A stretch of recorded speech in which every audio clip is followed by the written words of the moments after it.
ہیرے رہ گئے، موتی رہ گئے، سب کچھ یہاں رہ گیا، مگر اب یہ شخص دنیا سے چلا گیا۔ پیچھے پیچھے اسلامی بھائیوں اور مدنی چینل کے ناظرین ذرا غور کیجئے، یہ ہے لالچ اور یہ ہے حرص، انگریزی میں جس کو کہتے گریڈ۔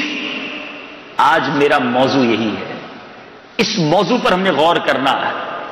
ہم اس لالچ سے بچ نہیں سکتے، یاد رکھیے گا، یہ بات طے ہے۔ لالچ انسان کے ساتھ لگی ہوئی ہے۔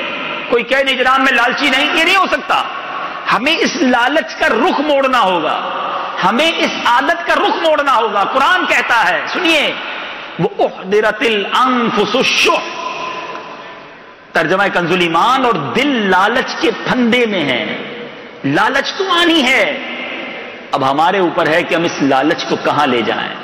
انسان ہو، جانور ہو، پرندے ہوں، چرندے ہوں، مرد ہو، عورت ہو، بوڑھا ہو، جوان ہو، سب لالچ میں گرفتار ہوتے ہیں۔ مگر لالچ اچھی بھی ہوتی ہے اور لالچ بری بھی ہوتی ہے۔ اب آپ کہیں گے اچھی لالچ کہاں سے آ گئی؟ لالچ تو ہمیشہ بری رہی، لالچ شیطانی کام کہا جاتا ہے، لالچ بری بلا ہے۔ یقیناً برے کام کی لالچ بری بلا ہے، لیکن اگر اچھے کام کی لالچ ہو جائے، اچھے کام کی حرص ہو جائے، تو پھر اللہ کی رحمت سے بندہ نیکیاں بھی خوب کرتا ہے۔ اگر کسی کو نیکیوں کی حرص ہے کہ میں جناب نمازیں بھی پڑھوں، میں درود بھی پڑھوں، میں تلاوت بھی کروں، میں دنیا بھر میں جا کر نیکی کی دعوت بھی دوں، تو بہت اچھی بات ہے۔ کچھ یاد رکھے، حرص جو ہے نا اس کی 3 کیٹیگری بن جائیں گی۔ ایک بری لالچ جو گناہوں کی لالچ ہے، ایک وہ لالچ جو جائز کاموں کی لالچ ہے۔ کسی کو کھانے پینے کا بڑا شوق ہوتا ہے، کسی کو اچھے اچھے کپڑے پہننے کا شوق ہوتا ہے، تو یہ ناجائز نہیں ہے، لیکن یہ جائز لالچ جو ہے یہ یوں سمجھیے نیوٹرل گاڑی ہے۔ اچھی نیت لگا لیں تو یہ لالچ اچھی بن جائے گی، لیکن اگر اسی کے ساتھ بری نیت لگا لیں تو یہ بری بن جائے گی۔ مثال کے طور پہ کوئی شخص عطر لگاتا ہے، عطر لگانا جائز ہے، اس کو شوق ہے عطر لگانے کا، اگر اچھی نیت اٹیچ کر لے کہ پیارے آقا کی سنت بھی ہے، میرے پسینے کی بدبو سے مسلمانوں کو نجات ملے گی، میں خوشبو لگاؤں گا اور لوگوں کو بھی خوشی ہوگی، اور خوشبو لگانے سے عقل تیز ہوتی ہے، میں خوشبو لگاؤں گا انشاءاللہ قرآن پاک پڑھوں گا، دعائیں یاد کروں گا، تو یہ خوشبو لگانا ثواب کا کام بن گیا، شوق بھی تھا، ثواب بھی ہو گیا۔ مگر اسی کے ساتھ بری نیت اٹیچ کر لی کہ میں خوشبو لگاؤں، لوگوں کو پتا چلے کتنا امیر ہوں، کیسا مہنگا پرفیوم، کتنا مہنگا عطر لگایا ہے، لوگوں پر روب جماؤں گا۔ علماء فرماتے ہیں جو اس نیت سے خوشبو لگائے کہ لوگوں پر فخر کرے، غرور کرے، فرمایا یہ خوشبو قیامت کے دن مردار کی بدبو سے زیادہ سخت ہوگی۔ ایک ہی چیز تھی، نیت الگ ہوئی، رزلٹ الگ ہو گیا۔ اب نماز پڑھتے ہیں نا، نیت کتنا بڑا عمل دخل ہے، ہم سنتے تو آئے ہیں، اور دعوت اسلامی کے مدنی ماحول میں بار بار یہ کہا جاتا ہے انما الاعمال بالنیات، نیتیں کرائی جاتی ہیں۔ ہو سکتا ہے کسی کے ذہن میں سوال بھی آئے کہ جناب یہ پہلے تو کبھی نہیں سنا تھا، یہ دعوت اسلامی والے نیتیں کرواتے رہتے ہیں۔ بخاری شریف کی سب سے پہلی حدیث جس کا جز ہے انما الاعمال بالنیات، اعمال کا دار و مدار نیتوں پر ہے، تو نیت صحیح ہے تو میں آپ کو ثواب ملنا ہے نا۔ اب مثال دیتا ہوں، 2 اسلامی بھائی برابر میں نماز پڑھ رہے ہیں، کاندھے سے کاندھا بھی ملا ہوا ہے۔ پہلا نماز اس لیے پڑھ رہا ہے کہ اللہ راضی ہو جائے، فرض ادا کر رہا ہوں، اس کی بارگاہ میں سجدہ کر رہا ہوں، اللہ کی رحمت سے امید ہے اس کی نماز اسے جنت کی طرف لے جائے گی۔ برابر والا ہی شخص اس لیے نماز پڑھ رہا ہے کہ لوگ ذرا نمازی سمجھیں، پتہ چلے کہ میں 5 وقت نماز پڑھتا ہوں، پڑھ نماز ہی رہا ہے، ایک ہی طرح رکوع سجود ہو رہے ہیں، ایک کی نماز جنت میں لے جا رہی ہے اور دوسرے کی نماز اسے جہنم کی طرف لے جا رہی ہے۔ یہ ہے فرق نیتوں کا۔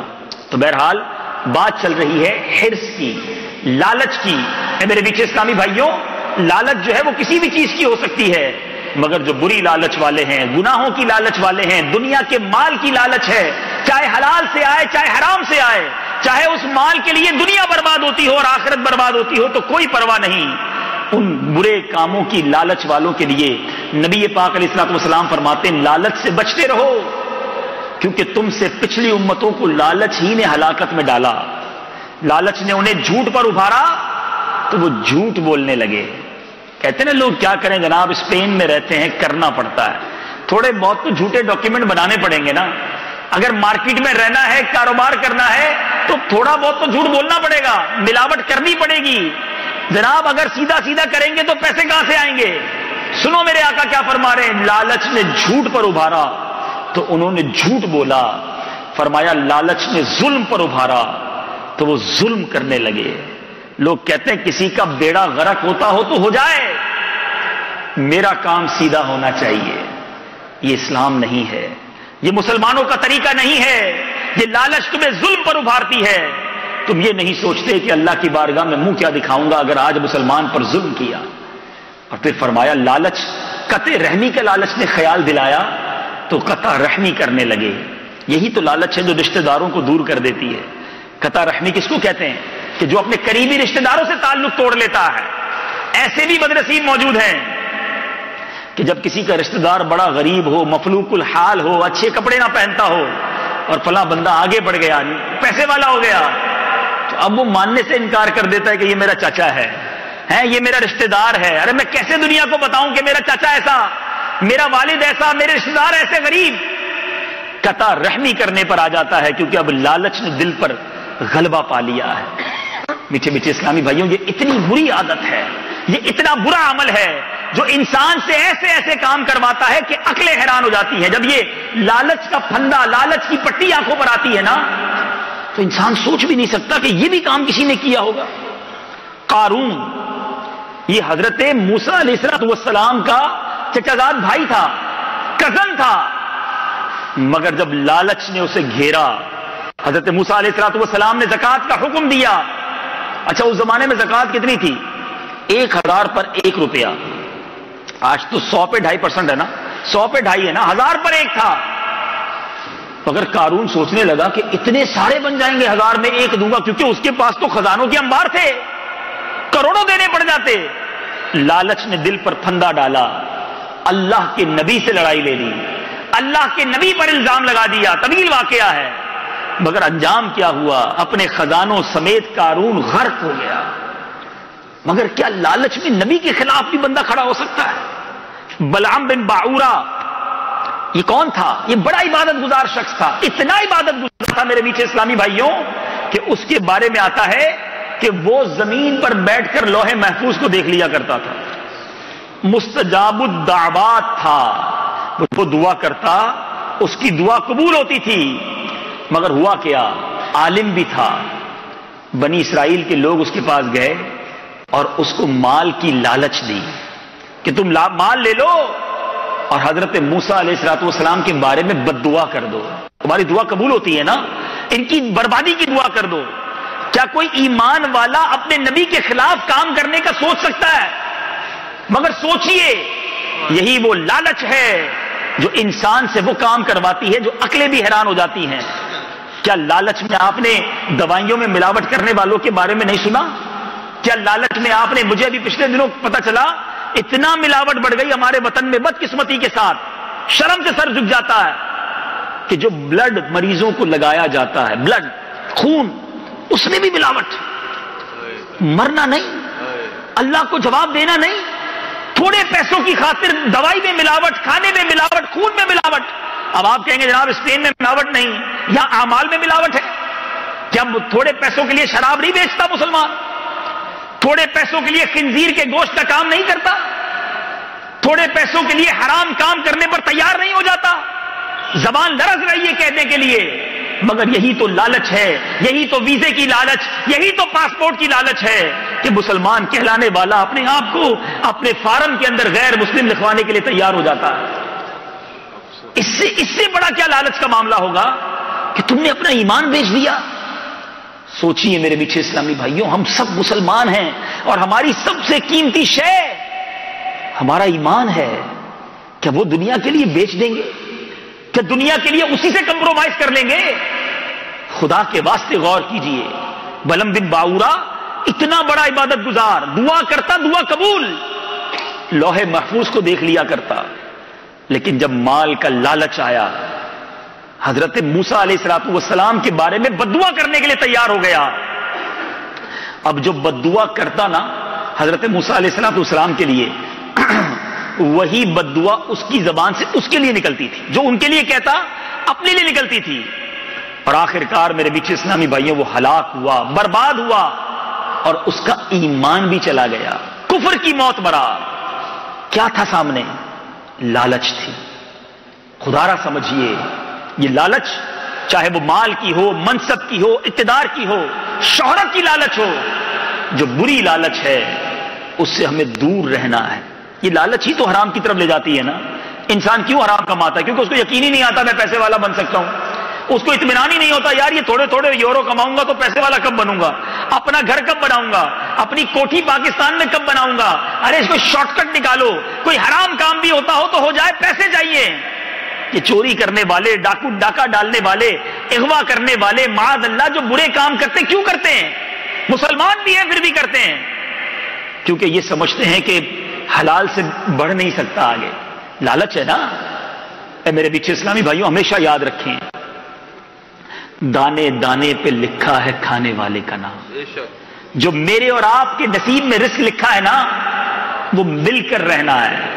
ساری دنیا مل کر کوشش کر لینا، یاد رکھو جو میرے نصیب میں نہیں وہ مجھے مل نہیں سکتا. اور اب ساری دنیا کوشش کر لے چھیننے کی، جو میرے نصیب میں ہے وہ کوئی لے نہیں سکتا. جو ہے وہ مل کر رہے گا. صبر کرو، ایمان رکھو، اللہ پر بھروسہ کرو، وہ رب تمہیں ضرور عطا کرے گا. تم شارٹ کٹ لگا کر حرام کما رہے ہو، اس رب نے تمہارے لیے حلال روزی رکھی ہے. انتظار تو کرو، صبر تو کرو.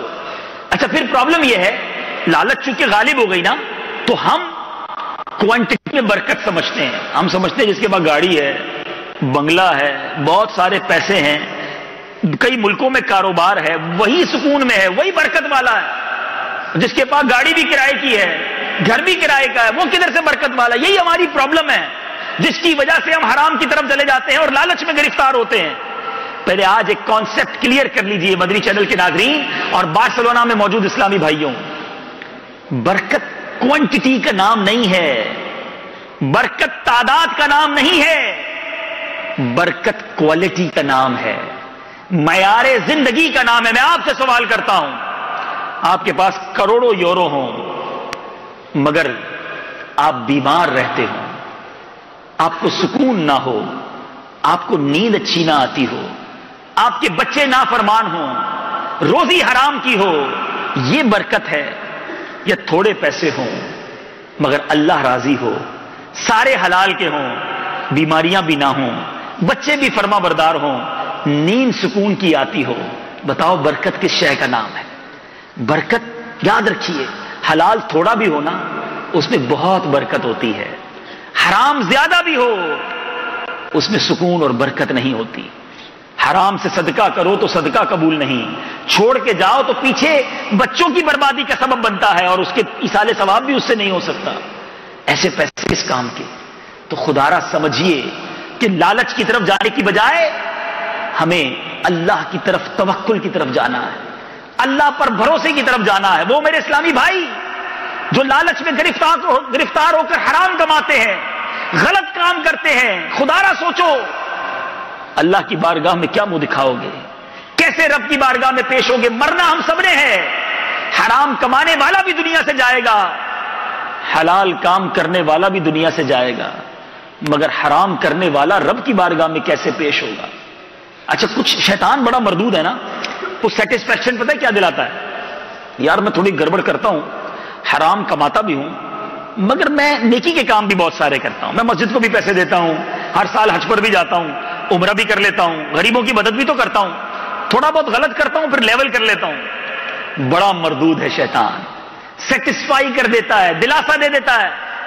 یاد رکھو اللہ پاک ہے اور پاک مال پسند فرماتا ہے. اللہ کی بارگاہ میں حرام صدقہ کر کے تم یہ سمجھ رہے ہو کہ میرے گناہ معاف ہو جائیں گے؟ وہ ناپاک مال ہے، زیادہ رب کو غضبناک کرے گا. اس کو ایگزامپل سے سمجھتے ہیں.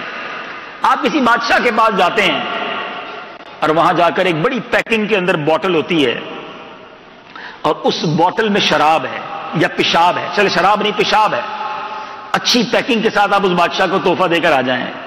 آپ جائیں، بادشاہ جب وہ پیکٹ کھولے اندر سے پیشاب کی بوتل نکلے، آپ سے راضی ہوگا یا ناراض ہوگا؟ ناراض ہوگا نا. پیشاب تحفے میں دے آئے. سوچئے جو اللہ کی راہ میں حرام سے صدقہ کرتے ہیں، حرام کے پیسوں سے عمرہ کرتے ہیں، حرام کے پیسے مسجد میں دیتے ہیں اور سمجھتے بڑا نیکی کا کام کیا. اللہ کے بندو، رب کی نافرمانی کر کے جو پیسہ کمایا وہی رب کی بارگاہ میں بھیج رہے ہو؟ ایسا نہ کریں، تھوڑا کمائیں مگر حلال کمائیں، اور یقین ایک کامل رکھیں کہ جو میرے نصیب میں ہے مجھے مل کر رہنا ہے۔ ایک بڑا پیارا واقعہ تاکہ مزید اللہ پر بھروسہ بڑھ جائے۔ امام اہل سنت مولانا شاہ امام احمد رضا خان علیہ رحمت الرحمان نے یہ واقعہ ملفوظات شریف میں لکھا۔ بنگلہ یہاں بھی ہوں گے، ہو سکتا ہے بنگلہ دیش کے اسلامی بھائی، بنگلہ کے اسلامی بھائی چاول بہت کھاتے ہیں۔ اعلیٰ حضرت نے لکھا کہ ایک بنگالی تاجر تھا، چاول کھائے، زور کی چھینک آئی، ایک چاول کا دانہ اس کے یہاں دماغ میں پھنس گیا۔ درود پاک پڑھ لیں، صلو علی الحبیب۔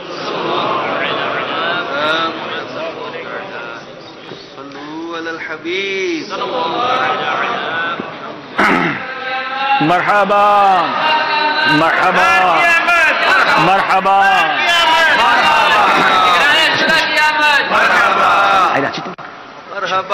ماشاء اللہ۔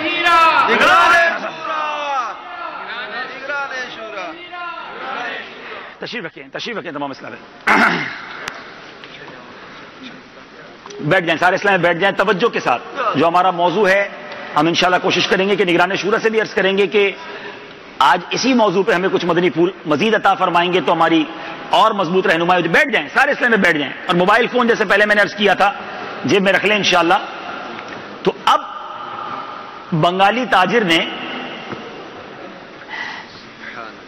جب کھانا کھایا تو وہ چھینک آئی تو یہاں سر پہ ایک دانہ پھنس گیا۔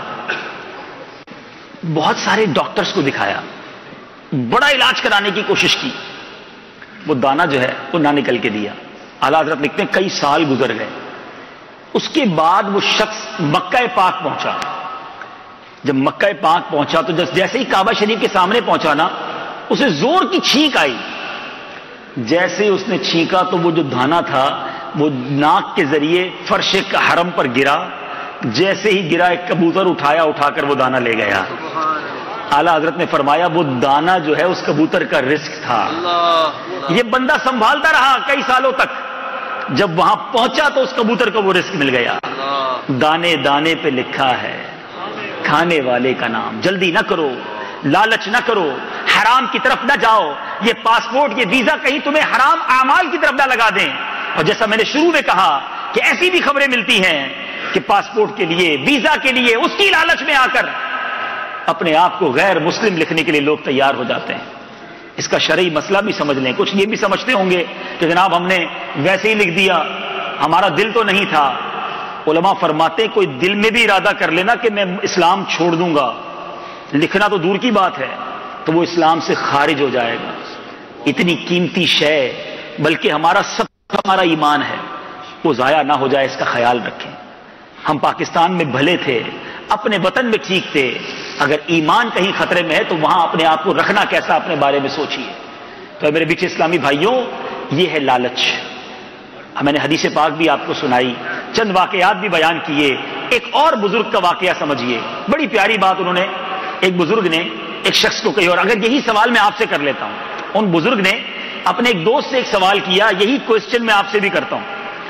انہوں نے اپنے دوست کو خط لکھا کہ آپ دنیا کے کاموں میں انتھک کوشش کرتے ہیں اور دنیا ہی کے کاموں میں لالچ بھی کرتے ہیں، کیا آپ کو دنیا میں وہ چیز ملی جو آپ چاہتے ہیں؟ ساری تمنائیں پوری ہو گئی؟ میں آپ سب سے یہی سوال کرنا چاہتا ہوں، اپنے آپ سے بھی۔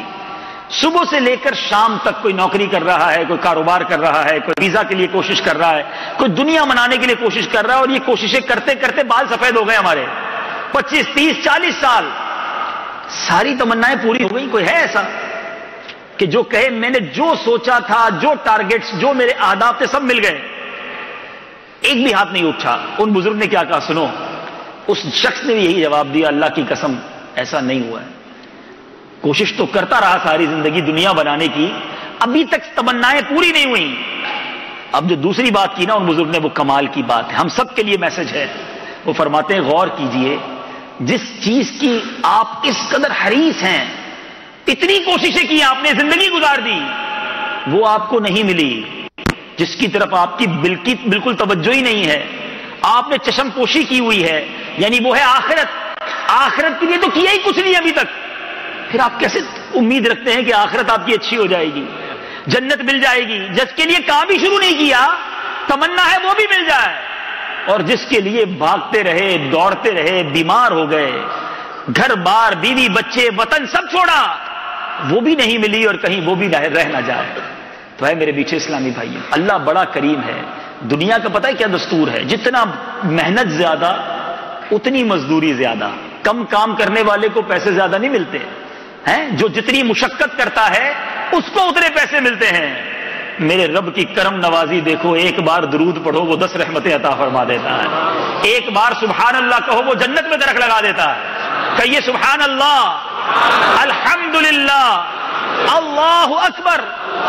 سوچئے دنیا میں زیادہ کوشش کرے پھر بھی نہیں ملتا, وہاں سے رحمت کا در کھلا ہوا ہے. بندہ 70 سال گناہ کرتا رہے, ایک بار سچی توبہ کرے, وہ کریم اس کے 70 سال کے گناہ معاف فرما دیتا ہے. دنیا میں نہیں ہوتا ایسا. وہ کریم ہے. تو کریم ہی جو ٹھہرا تو کرم کے کیا ٹھکانے, تو کریم ہی جو ٹھہرا تو کرم کے کیا ٹھکانے. تو نوازنے پہ آئے تو نواز دے زمانے. وہ کریم نواز رہا ہے, مگر آج ہم اسی سے دور بھاگ رہے ہیں. روایتوں کا مضمون ہے کہ اللہ فرماتا ہے میری طرف 1 قدم بڑھاؤ, میری رحمت تمہاری طرف 10 قدم بڑھ کر آئے گی. ہم آگے بڑھے تو صحیح, اس کو پکارے تو صحیح, یہ دنیا کی لالچ کا پھندا اپنے دل سے نکالے تو صحیح, اور آخرت کی طرف تیاری کی طرف چلیں تو صحیح. پھر دیکھیں کیسی برکتیں اور کیسی رحمتیں ملتی ہیں. اس سے پہلے کہ ہم نگران شورا سے مدنی پھولنے میں جو میں نے شروع میں عرض کیا تھا کہ لالچ 2 قسم کی ہوتی ہے نا. ایک لالچ نیکیوں کی بھی ہے, کاش مجھے اور آپ کو وہ نصیب ہو جائے. ہمارے صحابہ کو نصیب تھی, ہمارے بزرگوں کو نصیب تھی.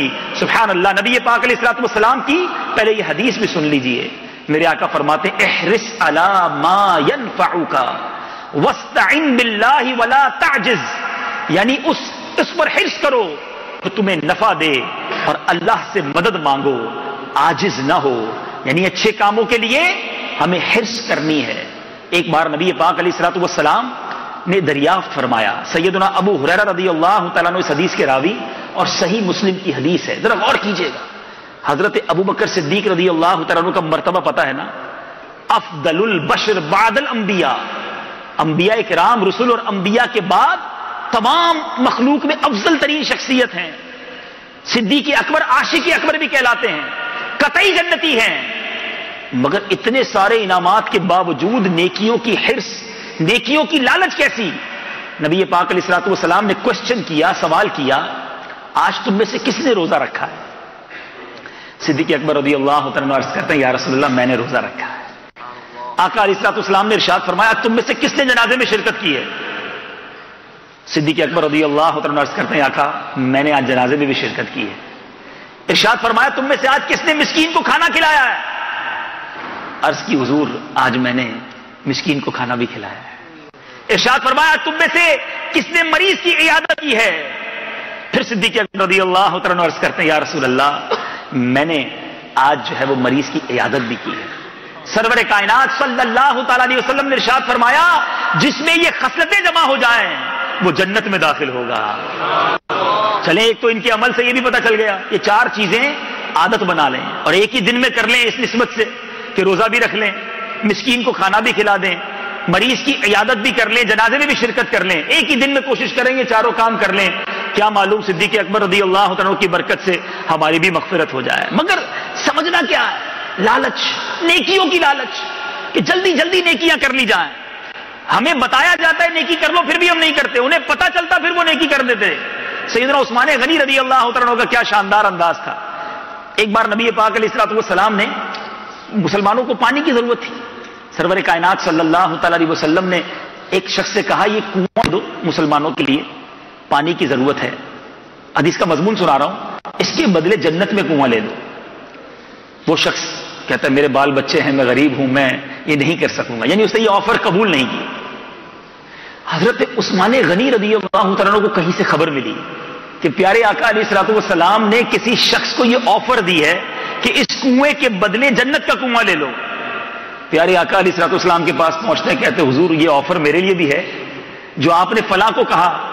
نبی پاک علیہ الصلوۃ والسلام نے ارشاد فرمایا ہاں تیرے لیے بھی ہے. وہاں تشریف لے جاتے ہیں, کنواں خریدتے ہیں اور مسلمانوں کے لیے وقف کر دیتے ہیں. یہ بھی تو لالچ تھی نا، تلاش کر کے نیکیاں کرنا، پتہ چل جائے وہ عمل کرنا. پورا گھر لا کر صدیق اکبر رضی اللہ تعالیٰ عنہ نے پیارے آقا کے قدموں میں ڈھیری کر دیا نا، کچھ بھی نہ چھوڑا گھر میں. آج ہم چاہتے ہیں میں دوسروں کا گھر بھی خالی کر کے اپنے پاس رکھ لوں، زکات بھی پوری نہیں دینی، اللہ کی راہ میں خرچ بھی نہیں کرنا، تھوڑا سا پیسہ بھی خرچ کرنے کا جی نہیں چاہتا. ایک وہ لالچ ہے اور ایک ہمارے بزرگوں کو نیکیوں کی لالچ ہوا کرتی. اے میرے بیچے اسلامی بھائیوں، آج آئے ہیں اجتماع میں، وقت نکال کر آئے ہیں، یقیناً کچھ سیکھنے آئے ہیں. اس عادت کو تبدیل کرنا اٹس ناٹ پاسبل، یہ پاسبل نہیں ہے کہ لالچ ہی ختم ہو جائے. ہمیں اس لالچ کی عادت کو ڈائیورٹ کرنا ہوگا، اپنے اس رخ کو تبدیل کرنا ہوگا. یہ گناہوں کی، مال کی، دنیا کی محبت کی لالچ کو ہمیں عشق رسول کی لالچ میں، نیکیوں کی لالچ میں، خوب عبادت کرنے کی لالچ میں تبدیل کرنا ہوگا. اور یہ انداز آپ کو دعوت اسلامی کے مدنی ماحول میں ملتا ہے کہ جہاں الحمدللہ کبھی مدنی قافلے کی دعوت ہے، کبھی ہفتہ وار اجتماع کی دعوت ہے، کہیں مدنی مذاکرے کی دعوت ہے. ہمارے بزرگ کس طرح عبادت کیا کرتے. میں ایک بات سبحان اللہ سنتے ہیں تو ایمان تازہ ہو جاتا ہے. حضرت سیدنا صفوان بن سلیم کتنی عبادت کرتے تھے کہ ان کی پنڈلیاں نماز میں زیادہ دیر کھڑے رہنے کی وجہ سے سوج گئی تھی. آپ اس قدر کثرت سے عبادت کرتے کہ بالفرض آپ سے کہہ دیا جاتا نا، بڑی اہم بات، کہ کل قیامت ہے، تو پھر بھی اپنی عبادت میں کچھ اضافہ نہ کر سکتے. اتنا پیکڈ شیڈول تھا، اتنی عبادتیں تھی کہ کوئی کہتا کل قیامت ہے، تب بھی اب ایکسٹرا عبادت نہیں ہو سکتی کیونکہ ایک ایک لمحہ اس طرح عبادت میں گزرتا تھا. اب ذرا غور کیجئے انداز کیا تھا. آج تھوڑا سا باہر ٹھنڈا موسم ہے تو ہم گرم بیٹھتے ہیں، گرمی زیادہ ہو تو پنکھا چلاتے ہیں، ایئر کنڈیشن چلاتے ہیں. آپ گاؤں کے لوگ ہیں، آپ جانتے ہیں ہمارا معمول کیا ہوتا تھا. جو گاؤں میں جو خاص طور پہ انٹیریئر میں رہتے ہیں کہ سردیوں میں بندہ کمرے میں سوتا ہے اور گرمیوں میں چھت پہ جا کے سو جاتے تھے، ٹھنڈی ہوا ہے. ان بزرگ کا معمول کیا تھا؟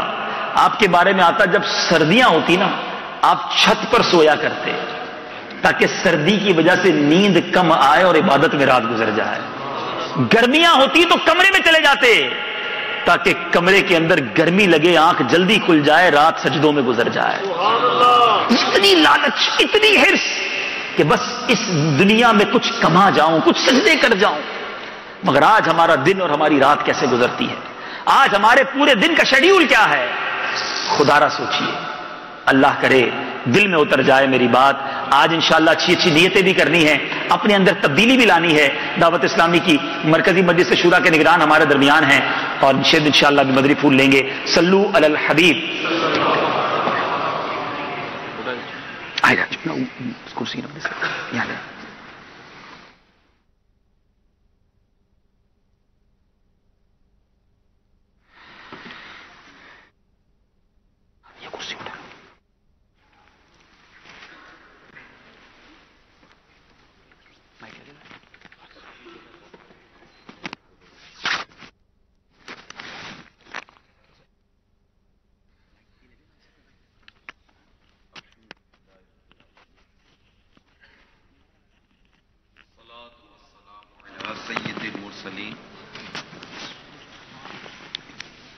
اما بعد فاعوذ باللہ من الشیطان الرجیم بسم اللہ الرحمن الرحیم الصلاۃ والسلام علیک یا رسول اللہ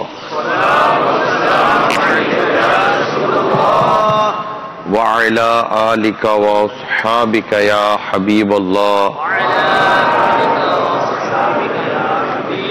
الصلاۃ والسلام علیک یا نبی اللہ وعلی آلک واصحابک یا نور اللہ.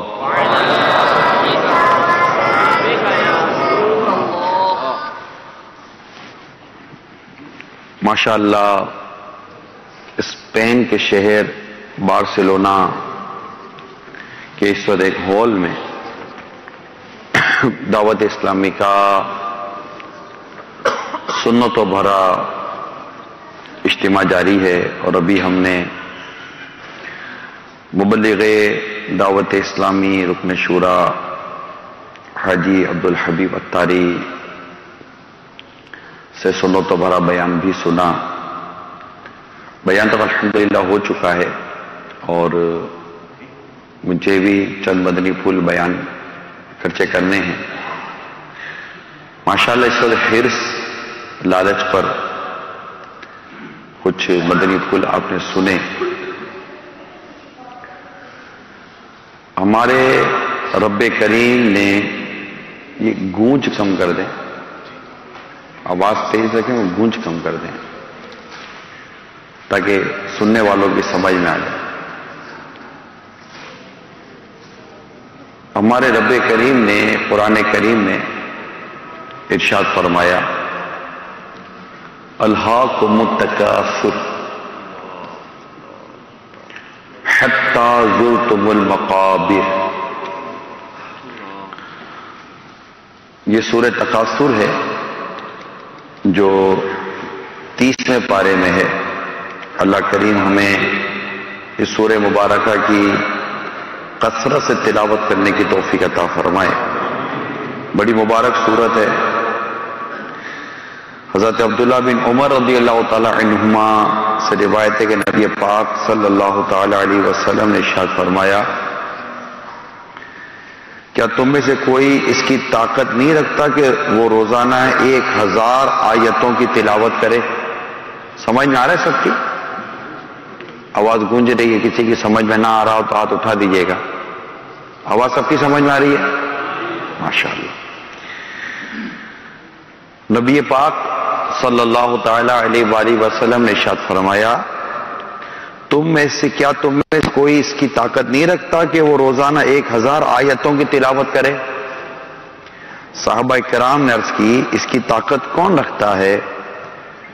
فرمایا کیا تم میں کوئی روزانہ الہاکم التکاثر پڑھنے کی طاقت نہیں رکھتا؟ یعنی یہ سورت پڑھنا ثواب میں 1000 آیتیں پڑھنے کے برابر ہے. تو سورہ تکاثر یہ 30ویں پارے میں بڑی پیاری سورت ہے. تو اس کی ابتدا میں یہ ہے الہاکم التکاثر حتی زرتم المقابر. زیادہ مال جمع کرنے کی طلب نے تمہیں غافل کر دیا یہاں تک کہ تم نے قبروں کا منہ دیکھا. یعنی زیادہ مال جمع کرنے کی طلب نے اور اپنے مال اور اولاد پر فخر کرنے نے تمہیں اللہ کی عبادت سے غافل کر دیا. تو یہاں ہمیں یہ بات پیش نظر رکھنی ہے کہ ہمیں اپنی اولاد یا اپنے گھر والوں کی جو بھی ہم کو فکر ہوتی ہے, ساتھ ساتھ ہمیں یہ ضرور دیکھنا ہے کہ ہم کہیں اس فکر میں اور اس سوچ میں اللہ تعالیٰ کی عبادت سے غافل نہ ہو جائیں. تو ایسی حرص کس کام کی کہ جو حرص ہمیں آخرت میں تباہ کر دے, برباد کر دے, ذلیل و رسوا کر دے.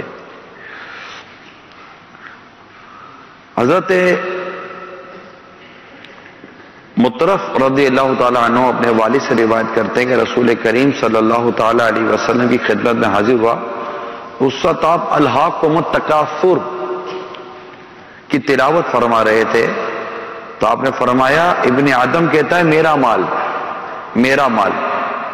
اے ابن آدم تیرا مال وہی ہے جو تو نے کھا کر فنا کر دیا یا پہن کر بوسیدہ کر دیا یا صدقہ کر کے آگے بھیج دیا, یہ تیرا مال ہے.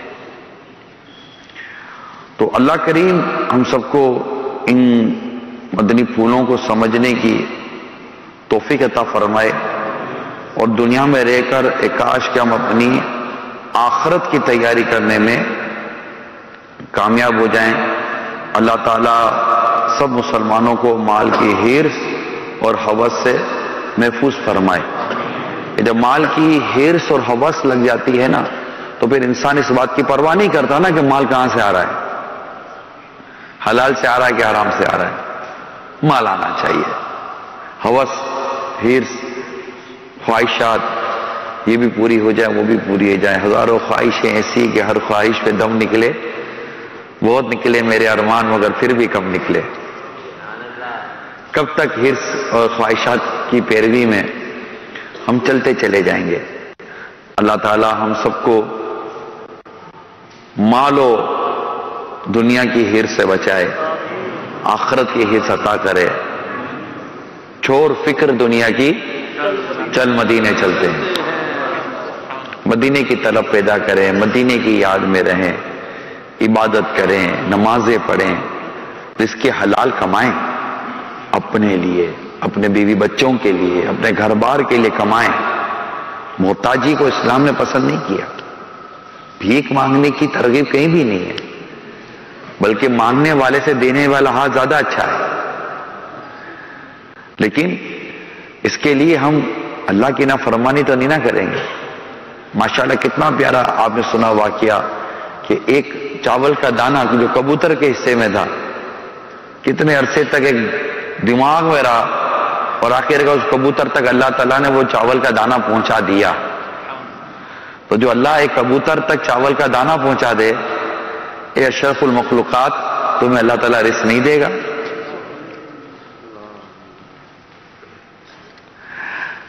اچھا اب یہ دیکھیے کہ ہم نماز بھی نہ پڑھیں، ہم روزے بھی نہ رکھیں، سچ بھی نہ بولیں، برائی میں پڑے ہوئے ہیں، پھر بھی نہ پیاس سے کوئی مر رہا ہے، نہ بھوک سے کوئی مر رہا ہے یا نہیں؟ تنگی، تکلیف، قرضے، چھوٹا گھر، فیملی پوری نہیں ہونا، اپنی جگہ ایک پرابلمز چل رہے ہیں، لیکن کوئی آپ نے سنا کہ وہ پانی نہ ملنے سے مر گیا یا بھوک کھانا نہ ملنے سے مر گیا؟ ہم آپس کی بات کر رہے ہیں۔ پیاس لگتی ہے، پانی مل رہا ہے، بھوک لگتی ہے، کھانا مل جاتا ہے، دیر سے ملتا ہے نہیں ملتا؟ ملتا ہے نا۔ تو جب اللہ تعالیٰ کی اتنی نافرمانی کرنے کے باوجود ہمیں کھانے کو روٹی اور پینے کو پانی مل رہا ہے، تو جب اللہ کی فرما برداری کریں گے تو کیا بھوکے مریں گے، پیاسے مریں گے؟ نہیں۔ تو درس کیا ملا؟ درس یہ ہے، آج اتنے ماشاءاللہ بارسلونا میں عاشقان رسول جمع ہیں، درس یہ ہے، اور نیت یہ کریں، میں اللہ کی نافرمانی نہیں کروں گا۔ سوچیں، دل کو منائیں، نیت دل کے ارادے کو کہتے ہیں، زبانی نہیں۔ ایسے ہی نہیں کہ چلو ہاتھ اٹھوا رہے ہیں تو ہم بھی ہاتھ اٹھا دیتے، نیت کر رہا ہے تو ہم نیت کر لیتے، ایسا نہیں۔ بڑی سمپل سی بات کی ہے میں نے، بڑی سمپل سی بات کی ہے۔ جس کا رزق کھاتے اس کی نافرمانی کیوں کرتے ہوئے؟ جس نے پیدا کیا اس کی نافرمانی کیوں کرتے ہیں؟ جو موت دے گا اس کی نافرمانی کیوں کر رہے ہیں؟ جو جنت و دوزخ کا مالک اس کی نافرمانی کیوں کرے؟ جو رزق دینے کا مالک ہے، جو رزق بڑھانے کا مالک ہے، اس کی نافرمانی کیوں کریں؟ جو میرا مالک ہے، میرا رب ہے، مجھے وہ پیدا نہ کرتا تو میں دنیا میں نہ آتا۔ آج اگر ہم دنیا میں ہیں تو ہمیں دنیا میں کس نے بھیجا؟